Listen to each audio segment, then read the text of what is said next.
السلام علیکم ورحمۃ اللہ وبرکاتہ۔ ناظرین، میں ڈی ڈی اسٹوڈیو اسلامک کی جانب سے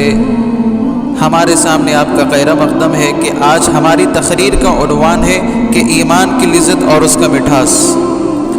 ایمان انسان کی کامرانی و کامیابی کی بنیاد، اور ایک سچے مومن کے لیے ضروری یہ ہے کہ وہ اپنے ایمان کی لذت اور اس کے مٹھاس کو محسوس کرے۔ اب سوال یہ ہے کہ ایمان کی لذت اور اس کے مٹھاس کو محسوس کرنا کیسے ممکن ہے، اور وہ کون سے اسباب ہیں کہ جنہیں اختیار کیا جائے تو ایک مومن کو اس کے ایمان کی لذت اور اس کا مٹھاس محسوس ہوتا ہے۔ اسی سوال کا جواب ہم آپ کے سامنے ذکر کریں گے انشاءاللہ، اور آگے بڑھنے سے پہلے ہم یہ واضح کرتے چلیں کہ ایمان کی لذت کو پانے سے مراد کیا ہے۔ ایمان کی لذت کو پانے سے مراد یہ ہے کہ ایک سچے مومن کو عبادات کے ذریعے انشراح صدر اور اطمینان قلب نصیب ہوتا ہے۔ وہ اللہ اور اس کے رسول کی فرما برداری کو پسند کرتا ہے اور نافرمانی کو ناپسند کرتا ہے۔ اس کے سامنے جب اللہ کا ذکر کیا جائے تو اس کا دل دہل جاتا ہے، اور اللہ کی آیات پڑھی جائے تو اس کے ایمان میں اضافہ ہوتا ہے۔ وہ اعمال صالحہ سے محبت کرتا اور برائیوں اور گناہوں سے نفرت کرتا ہے، اور جب اسے کوئی برا عمل سرزد ہوتا ہے تو وہ فوراً استغفار کرتا ہے، سچی توبہ کرتا ہے، اللہ کی طرف لوٹتا رجوع کرتا، پھر اس کے سامنے ندامت اور شرمندگی اور عاجزی و انکساری کا اظہار بھی کرتا ہے۔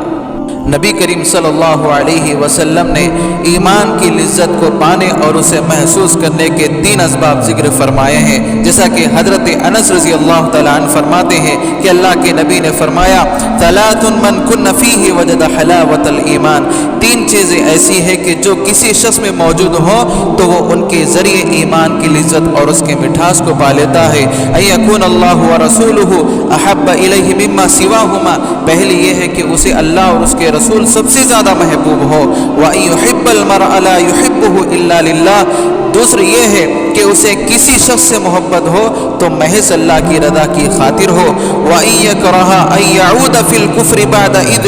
أَنْقَذَهُ اللَّهُ مِنْهُ كَمَا يَكْرَهُ أَن يُلَقَّى فِي النَّارِ، اور تیسری یہ ہے کہ اسے کفر کی طرف لوٹنا اسی طرح ناپسند ہو کہ جیسا کہ جہنم میں ڈالا جانا اسے ناپسند ہو۔ ایمان کی لذت اور اس کی مٹھاس کو حاصل کرنے کے لیے سب سے پہلا امر یہ ہے کہ مومن کو اللہ تعالیٰ اور اس کے رسول صلی اللہ علیہ وسلم سے دنیا کی ہر چیز سے زیادہ محبت ہو۔